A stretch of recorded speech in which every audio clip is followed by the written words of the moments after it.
Hello dear student, आज हम इस वीडियो लेक्चर में क्लास 10 मैथ्स का चैप्टर नंबर 2 स्टार्ट करने वाले हैं, पोलिनोमियल्स। तो सबसे पहले पोलिनोमियल किसे बोलते हैं वो समझते हैं। What is polynomial? So polynomial having one variable with many terms, यानी कि पोलिनोमियल में सिर्फ एक वेरिएबल होता है और उसमें बहुत सारी टर्म्स होती हैं। जैसे फॉर एग्जाम्पल, जैसे कि आपके पास है x² प्लस 8x प्लस 2, तो ये क्या हो गया? पोलिनोमियल। और उसमें सिर्फ एक ही वेरिएबल है, देखो यहाँ पे x ही है और दूसरा कोई वेरिएबल नहीं है, तो इसे हम क्या बोलेंगे? पोलिनोमियल। फिर से एक एग्जांपल ले रही हूँ, देखो y² प्लस 3, तो यहाँ पे भी देखो सिर्फ वन वेरिएबल है और मैनी टर्म्स है। मैनी टर्म का मतलब ये है कि एक से ज़्यादा टर्म होनी चाहिए, तो यहाँ पे देखो 2 टर्म हो गई, सो ये भी एक पोलिनोमियल है। सिमिलरली अगर आपके पास है t³ plus t² plus t plus 4, तो ये भी एक पोलिनोमियल हो गई, क्योंकि देखो यहाँ पे 4 टर्म्स है और उसमें सिर्फ वन वेरिएबल है t। यहाँ पे भी वन वेरिएबल था y और यहाँ पे भी वन वेरिएबल था x। तो पोलिनोमियल हम इसे बोलते हैं जिसमें सिर्फ वन वेरिएबल हो और उसमें एक से ज़्यादा टर्म हो, उसे हम क्या बोलेंगे? Polynomials. Then after degree of the polynomial किसे बोलते हैं वो देख लेते हैं। तो सपोज हमारे पास ये पोलिनोमियल है x³ plus 8x plus 3। So degree हम किसे बोलेंगे पोलिनोमियल में? जो वेरिएबल होता है उसकी हाईएस्ट पावर को हम डिग्री लेंगे। तो यहाँ पे वेरिएबल कौन है? x है, तो x की हाईएस्ट पावर क्या है? 3 है। सो यहाँ पे डिग्री क्या हो जाएगा? 3।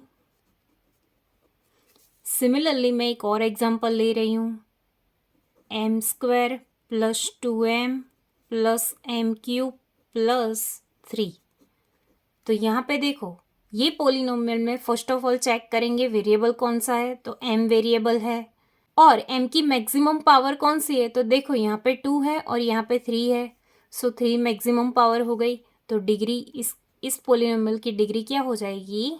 3। सिमिलरली एक और एग्जांपल ले रही हूँ,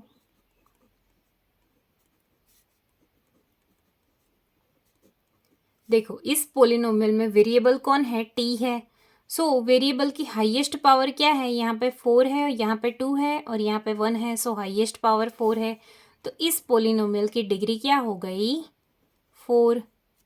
डिग्री ऑफ द पोलिनोमियल किसे बोलते हैं? तो जो गिवन पोलिनोमियल है उसमें जो वेरिएबल है उसकी हाईएस्ट पावर को हम डिग्री ऑफ द पोलिनोमियल बोलते हैं। देन आफ्टर लीनियर पोलिनोमियल किसे बोलते हैं?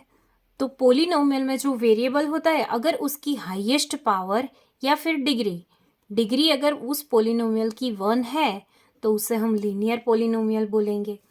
एंड क्वाड्रेटिक पोलिनोमियल किसे बोलते हैं? तो जो गिवन पोलिनोमियल है अगर उसकी डिग्री 2 हो गई तो हम उसे क्वाड्रेटिक पोलिनोमियल बोलेंगे। एंड क्यूबिक पोलिनोमियल किसे बोलेंगे? जो गिवन पोलिनोमियल है अगर उसकी डिग्री 3 हो गई तो हम उसे क्यूबिक पोलिनोमियल बोलेंगे। लीनियर पोलिनोमियल यानी कि x प्लस 2 हो गया, देखो यहाँ पे x की मैक्सिमम पावर क्या है? 1 है, सो ये लीनियर में आ जाएगा। सिमिलरली t प्लस 4 हो गया, तो देखो यहाँ पे जो वेरिएबल है उसकी मैक्सिमम पावर क्या है? 1 है, सो यानी कि इसकी डिग्री क्या हो गई? 1, सो ये लीनियर पोलिनोमियल हो गया।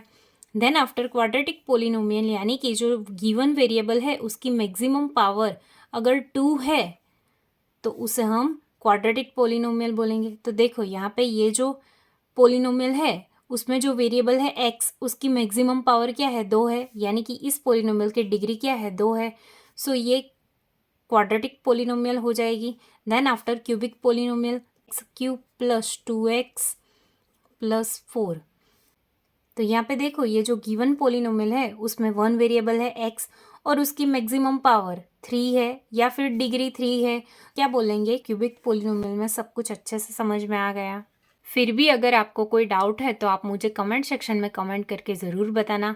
Thanks for watching this video.